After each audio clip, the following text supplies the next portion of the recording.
உங்க 2 பேர்கிட்டயும் இன்னொரு விஷயம் சொல்லிக்கிறேன். இந்த விஷயம் காதும் காதும் வச்ச மாதிரி நம்ம 3 பேருக்கு மட்டும் தான் தெரியணும். வேற யாருக்கும் தெரியக்கூடாது. நான் தேவையில்லாம இது அக்கா கிட்டயோ சமூகத்துக்கிட்டயோ சொல்றவ. என்னாச்சு?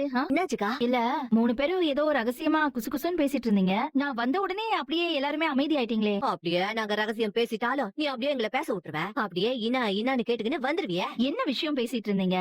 இன்னைக்கு ஆட்டோ கீழே வந்ததுலயும் ஒரு நல்ல நேரம். யாருக்கும் பெருசா எதுவும் ஆகாம தப்பிச்சிட்டோம்னு சொல்லிக்கிட்டு இருந்தாங்கா. உனக்கு தெரியாம நாங்க என்னக்கா பேச போறோம்? என்ன சௌந்தர்யா, வயிறு ரொம்ப வலிக்குதாமா? ஆமாமா. சரி, இந்த கசாயத்தை குடிச்சிட்டு படுத்து தூங்கன்னு சரியாயிடும். சரிம்மா. நான் ராதிகா பேசுறேன். சொல்லுங்க ராதிகா. இப்போ உங்க உடம்பு பரவாயில்லையா? அதெல்லாம் பரவாயில்லங்க. சரிங்க.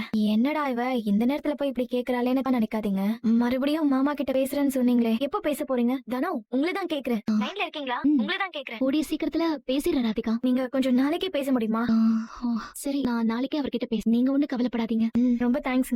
நீங்களும் உங்க உடம்ப பாத்துக்கோங்க. சரி ராதிகா. சௌந்தர்யா இங்க அக்கா அவ ரூம்ல படுத்திருக்காக்கா. படுத்துட்டு இருக்காளா? எல்லாரும் டிராவல்ஸ் திறப்பு விழாவுக்கு கிளம்பிட்டு இருக்கோம். அவ ரூம்ல படுத்துட்டு இருக்கான்னு சொல்லிட்டு இருக்க. இல்லக்கா, உடம்புக்கு முடியல, நீங்க போயிட்டு வாங்க, நான் வீட்ல ரெஸ்ட் எடுத்துக்கிறேன்னு சொன்னா. ஒரு நல்ல காரியம் ஆரம்பிக்கும் போது இந்த மாதிரிதான் அபசகனமா பேசுவான்னு நான் நினைச்சேன். இப்ப உடம்பு சரியில்லைன்னா என்ன? அங்க வந்து ஒரு ஓரமா கூட உட்கார முடியாது அவளால. கொஞ்ச நேரம் அங்க இருந்துட்டு அப்படியே கிளம்பலாம்னு சொல்லி அவளை கூட்டிட்டு வா மரகதம். அவளை மட்டும் எப்படி விட்டுட்டு போக முடியும்?